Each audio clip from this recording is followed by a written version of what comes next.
All right, in this video, I'm going to show you how to change a Winchester TS36-45 safe. It uses the E-lock. This is made by NL, and so it comes on their safes from Tractor Supply. We're going to change this to a Sargent and Greenleaf lock. So I've taken off the E-lock already, and it's pretty simple. There's 3 screws on the back of this this electronic lock, the roto bolt, and so I've taken off the 3 screws, pulled that out, disconnected one wire. Let's see, here it is. Disconnected the one wire right there at the top. Just pulled that out. So I pulled the lock through. There's no safety or anything. This is what the back of the safe looks like. So now I'm gonna figure out how to put the mechanical dial lock on there so it is an EMP proof configuration. So we'll go to the next step. Okay, I set the tripod up so again you can see, very simple. I've got a good picture here. The way this bolt worked, you have this this actuator here, just very simply mounts here, and when it's open or when it's closed, right, this bolted in just simply locked it. The electronic keypad on this roto bolt very simply freed this this mechanism, and that is what allows this to free. There's no safeties, there's no automatic locks if the safe is tampered with. I mean, it is very straightforward in this cheap safe. So we are going to, after doing research and seeing that this is the kind of roto bolt we had, I'm replacing that with the, again, Sargent and Greenleaf lock. Now, I don't know how this is going to work yet. I'm figuring that out with you. And so, but this lock has obviously a lock that will go straight down. That will fit somehow onto these screw patterns, and I might have to thread something. I'm not exactly sure. That's why I'm showing you this, but that will fit here. And of course, on the front, we've got this wonderful dial lock that is EMP proof. And so you can go through instructions and figure out where we go from here, but this is the process. First thing we're going to do is we're going to place this piece on the front that will support the dial.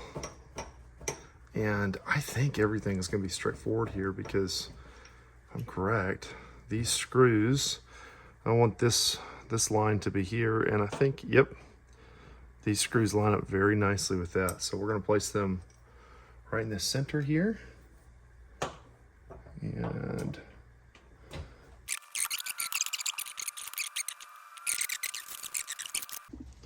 okay, and so it is now nighttime, and so, but I'm continuing this project, and I have successfully tapped a hole. What we had to do was this hole, for some reason, these holes are 8 by 32, and that's what I need. Of course, these 2 were threaded and ready to go, but I needed to be here, so I needed to take their pre-existing holes and make them 8.5 by 32. In order to do that, I had to go buy a tap. I didn't have one on hand, so I bought an 8 by 32 tap, and I have, and also a bit. So I've drilled out this hole, and now I'm very carefully tapping the hole. And so that's where you and I will pick up as I go through that process. Again, not an expert in this stuff. I do know enough about it. I know enough about how to do this to get in trouble. And so, but I do know that you need oil. It's a good idea to have oil. So I've used some 3M oil here. You want to go real slow as you tap this. Be sure to go back a little bit. Go forward. There we go. And we're just gently cutting into that metal. I sound like Bob Ross as I'm doing this. If you feel too much pressure, it's wise to turn around and go the other direction, because you do not want to break your tap. As this high carbon steel, if you break your tap inside of your metal, you will have to break it out. Now, I will say there's a tip on breaking a tap out, and if you do that in a gun part, which I have done before, if you take a Dremel with a diamond head, you can grind it out, but that's about it.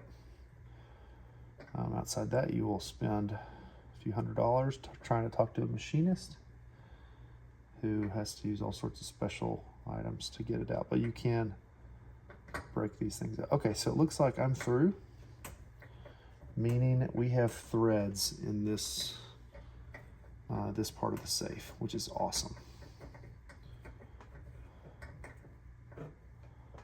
Okay, this is probably all we need to hold this lock in place. You can see all the metal shavings there. We should be able to take another one of these 8x32 screws.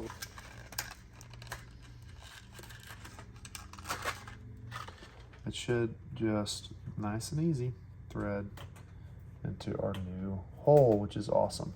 Okay. Okay, so we're gonna put our dial in there and our new tapped holes.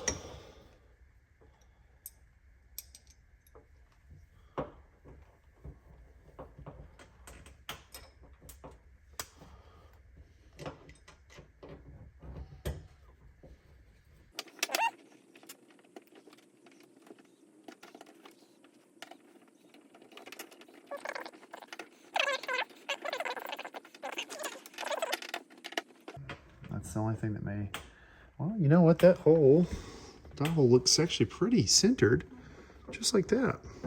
So you can see that this is like where it's set right now. There's a little bit of movement that we can have. So, but that's not bad. It's not bad. I hope that works, but I'm pretty pleased with that. So before I tighten these down, I'll check the instructions for what's next. Okay, we're now going to install this. I guess I did the front dial cover first. But looks like we're going to, per the instructions, we're going to just unscrew the back of this guy. And that's easy enough.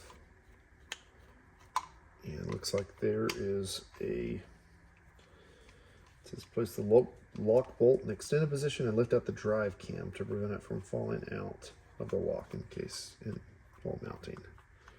So, I don't exactly know what the drive cam is yet. We'll find out in a second. Okay, so anyway, we now take this. This needs to be here. We're going to line this up with these holes here. And it looks like these holes here are our holes that will make everything work. Zoom in for you.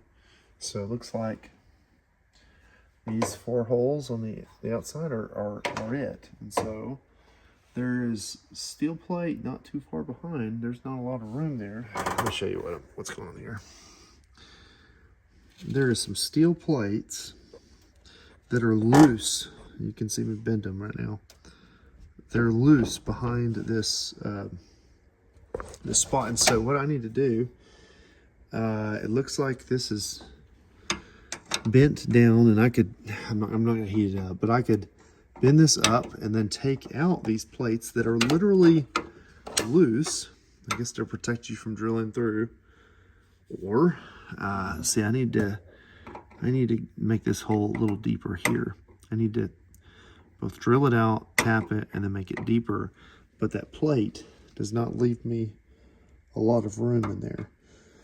So I might be able to just push it back as I tighten it to it. It might just push it back. It might be just fine. I have no idea.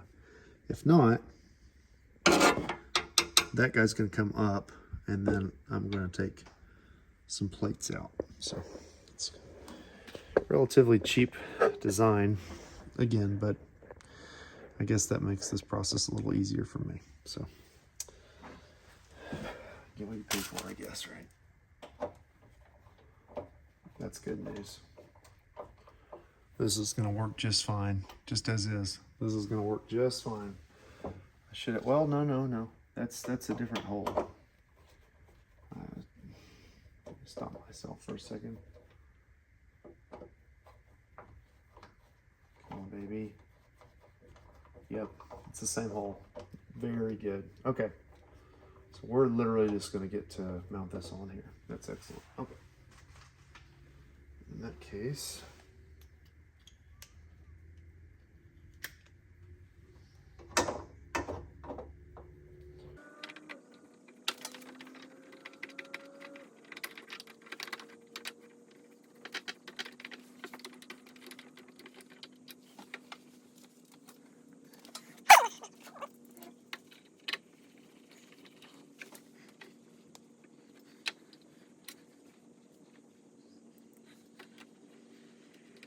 right here, I'll tell you what, this locking body just dropped right in, and I'm very excited. I've only tapped 2 holes on the front that just weren't sized correctly.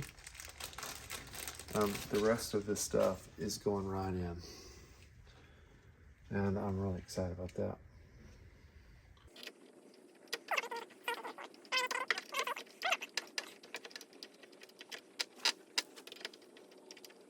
Show you something. Those screws inside of this mechanical lock are free-floating plates. It has compressed those. That's really, let me change gears here. That's really the best scenario. It has compressed that plate. Let's see here. It's compressed that plate backwards. So it's kind of sandwiched it closer to the, well, to this metal plate here. So that's no problem. Looks like it's nice and level, and it looks like, obviously, that's going to work with the locking mechanism in the vertical down position. It's going to work just fine. And once it is up, this little guy here, once this is raised up, it will clear real nice, I believe. Okay, so fathead wrench, we're going to put it on 30 foot-pounds here. Let's see, that's about right. There it is. Thank you.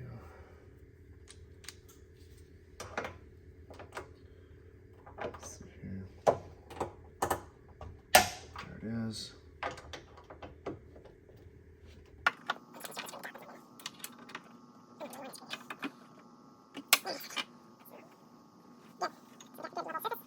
I'm a little concerned that our hole in the middle here does look like there's some metal. Man, I hope that's not a problem. It does look like some metal is like, you know, pinned up. Like it looks like it's close. So I don't know. We'll know that in a second. Dadgum thing. I just wish. Nothing's like concentric. Maybe I can show you what I'm talking about here. Let's get the camera out of the way. You can see the metal. Let me shine a direct light here. The metal inside the hole.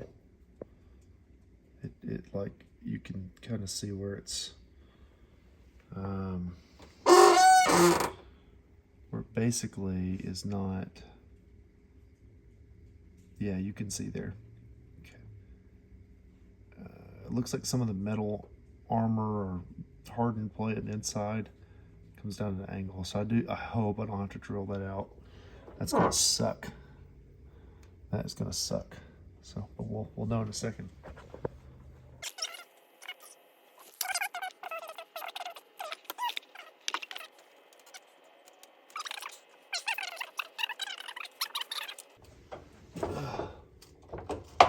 There we go.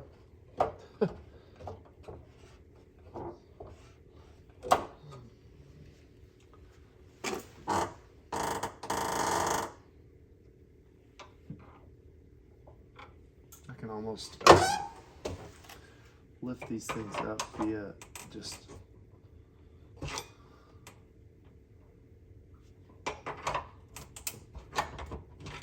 That's insane. Are you kidding me? Okay, so hope you love this video. If you like and subscribe and all that stuff, just by taking just by taking a tool and moving those plates around, I was able to move them out of the way, and now we have a clear hole. The next step is to install the plastic ring on the back of the dial ring. So we kind of jumped ahead on this project, so I'm gonna have to take this off real quick.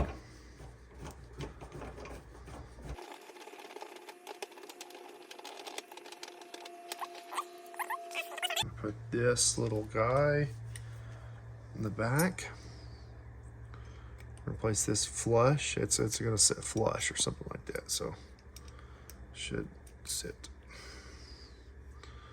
Get my stupid screws out of the way. Falling everywhere. So this fits flush like that. And that's it.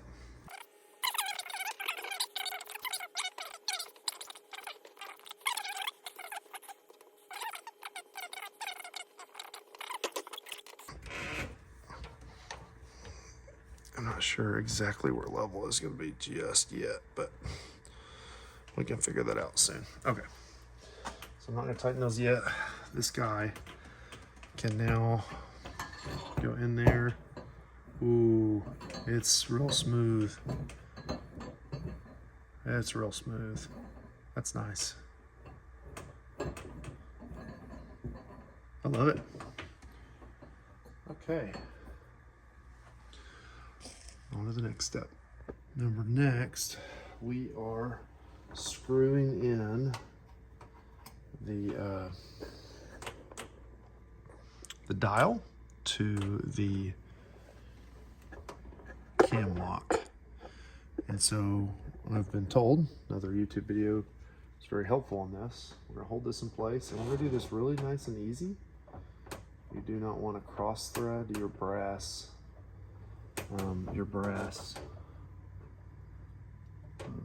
fitting here, apparently. And I guess this is going to take a while because it's got a long way to go.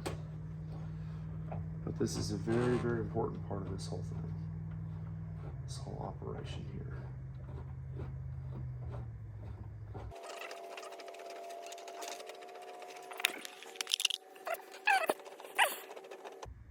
I will say the quality of this dial, it feels awesome. It's heavy, it's got good weight to it, numbers are super visible. I love it. I think this is great. I had an old dial for another cheap safe, and it did not feel like this. This feels great. So, but feeling is one thing. Hopefully it works.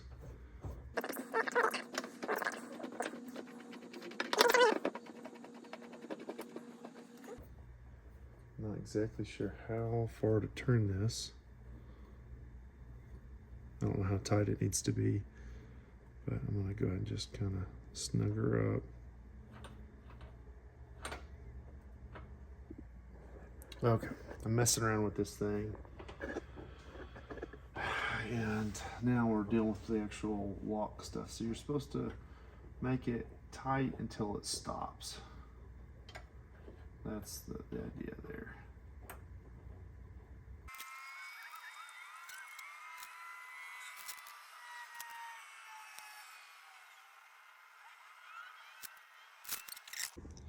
All right, howdy. All right, we're back in the daylight hours here in this project.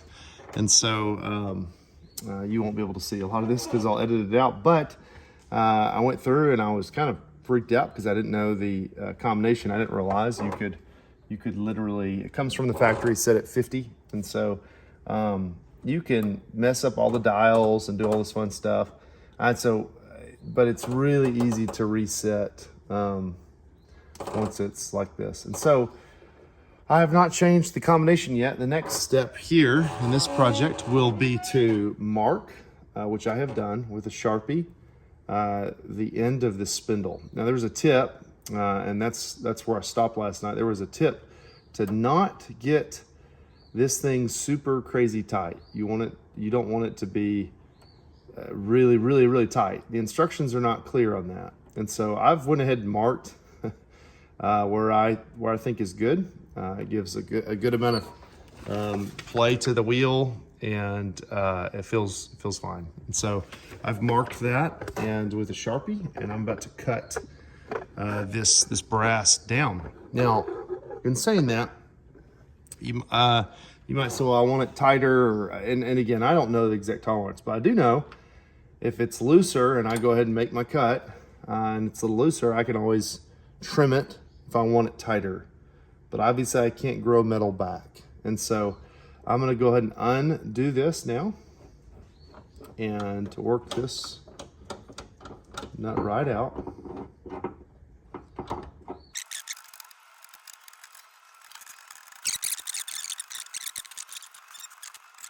But we removed the dial, and so I have marked it right here. So I'm gonna go ahead and make that cut, and then we will put it back in.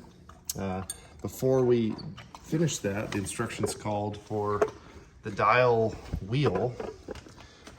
Right now is the time where you tighten everything down in the dial wheel. And so that would be the next step, is to make sure these are tight. If you're gonna drill these extra holes to make it even more secure, I don't see why you would need to do that, but this would probably be the time to reinforce whatever you wanted to reinforce. I did do one thing that is, I think, a benefit to you watching this video. If you have this exact safe, again, the TS36-45, those crappy steel plates, they're actually not crappy, they're hardened, but they're loose, and I don't really like that. The lock assembly itself is compressing those plates into the sidewall here, this back plate. And so there's just pressure keeping them in place. And there's a hole in the center of this that the spindle goes through.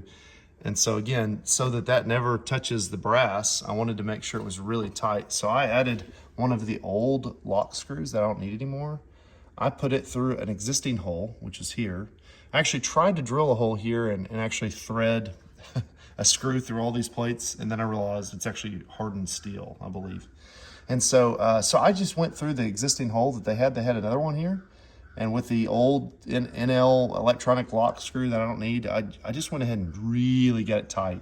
So there's a lot of pressure keeping, excuse me, keeping these back plates in line. So that's something important. You're not gonna see that in another video. It's just some kind of redneck ingenuity there, but that should help. All right, let's get this thing cut down to size, and then we'll put it back in and go from there. Okay, I went ahead and drilled 2 more holes on the side to support what I believe was the thread coming out of this top one. So with a titanium bit, very quickly, I went through, and there's a good amount of gap in there. So this was not hard at all. So now I'm gonna go through and take this out to 8x32 and then tap these 2 holes as well. And I think I'm just gonna tap it directly to the dial. I don't see why not, and just be a little extra security. So I'll do that real quick.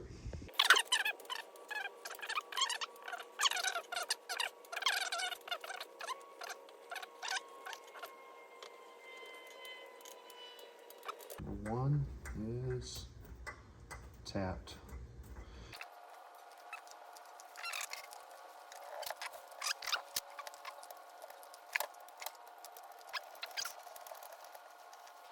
Cool. Let's put some 8x32 screws in there. Our 8x32 screw. And we are just gonna make it that much more secure, I reckon.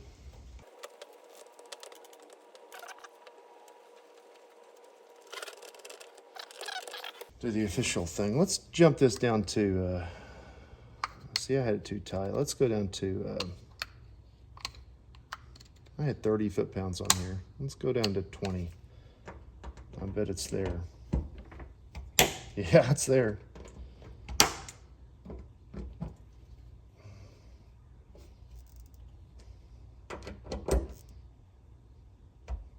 Yeah, she's set. So this dial lock is not going anywhere. That is sturdy and secure. So I really like that. Some people are not about some people don't care for extra security. For me, it just puts my mind at ease that this is it is not coming off. And I feel good about that. Okay, so I'm at my little workstation here. I've got the spindle, and I have a Dremel tool with a easy lock metal cutting bit. So I'm going to try to just I don't know how hard this will be. I can't imagine putting this in a vise because I'll mar everything. So I'm just going to try to eyeball this the best I can and cut it right here. I've got safety glasses on, so I'm going to do this as safe as possible, but I'm just going to try to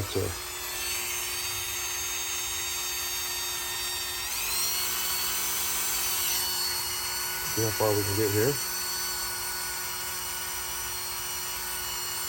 Hey, watch out, Daisy. Watch out.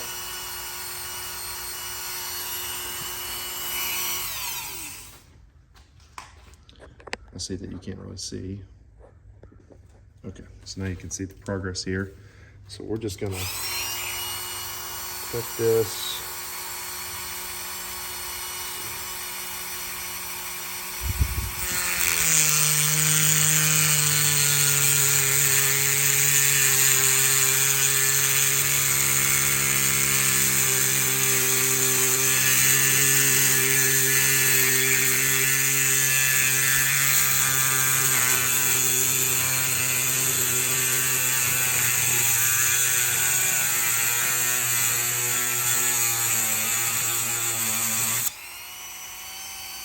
They've been pretty good so far. Nice clean cut here. So a little bit more to go.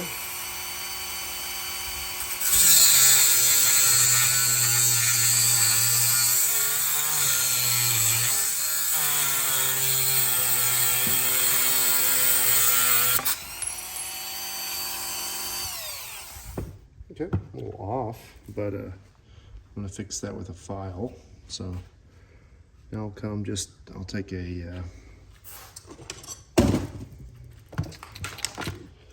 a file here and just try to look nice and take the burrs off.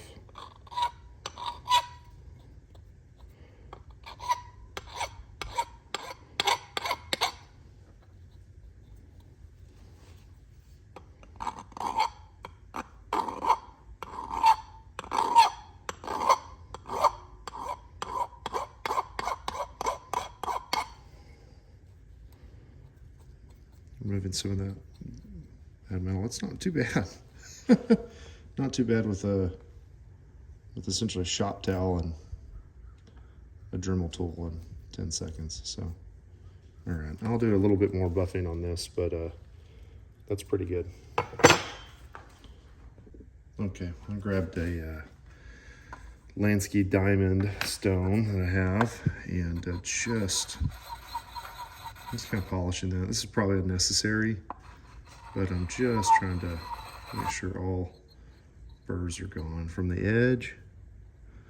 That feels pretty good.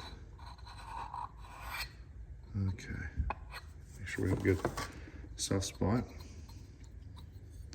Feels good. It looks flush, which is awesome. Let's see if it'll focus there, that piece here. All right, so regardless, let's see if it'll thread.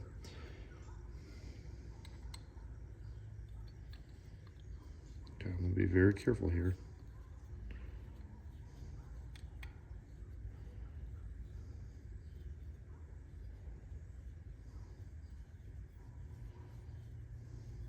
Looks like it's threading, no problem. I'm gonna take it all the way just to make sure. Just mar up everything, but this is going on pretty relatively easy, which is great.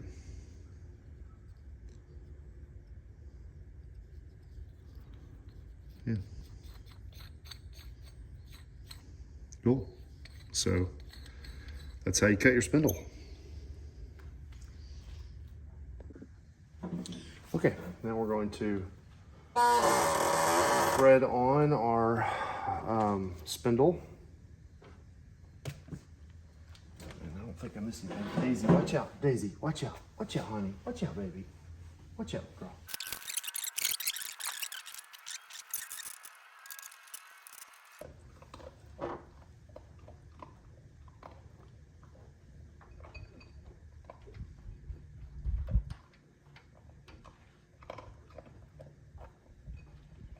Okay, so it's nice and tight, but now I'm gonna go back half a turn, and I'm gonna try to put in the key.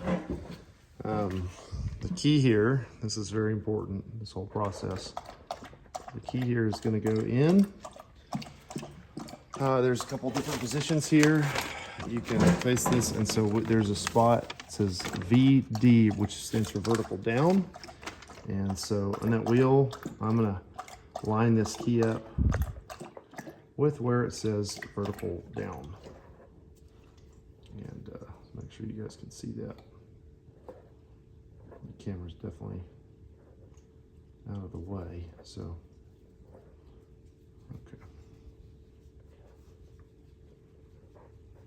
Okay, so I need to rotate this like right about here.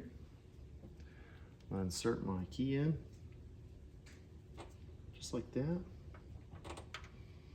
And I'm gonna give it a little tap with a hammer.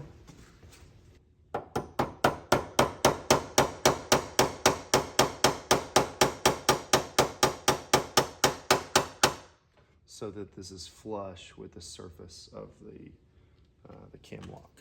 So, and that's pretty much it. And now, as I turn the dial, everything moves accordingly. Got good pressure on the front.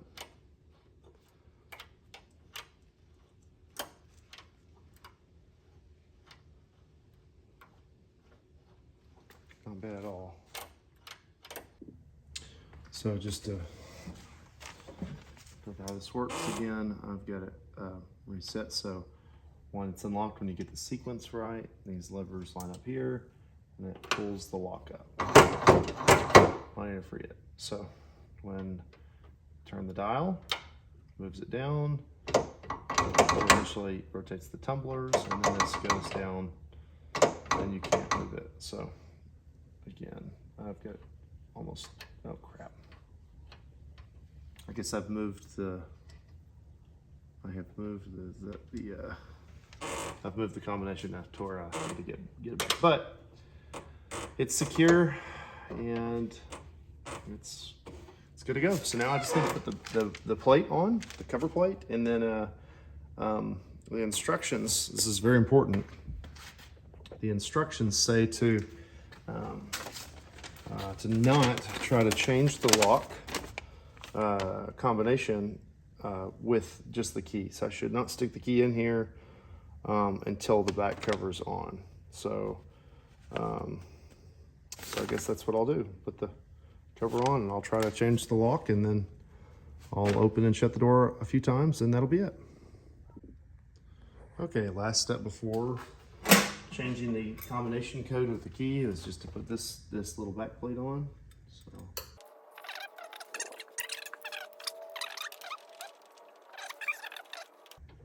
I do know spring tension is required for this, for some pieces in here based on this back plate. So in other words, the lock won't work unless the back plate is on. I'm just gonna get it hand tight, hand tight, hand tight. Very good. Okay.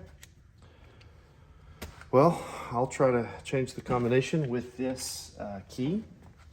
something to do with this slot here. So I haven't figured it out yet. I'm gonna go through that process next, and I'll let you know when it's done. All right, friends, there you have it, the complete setup.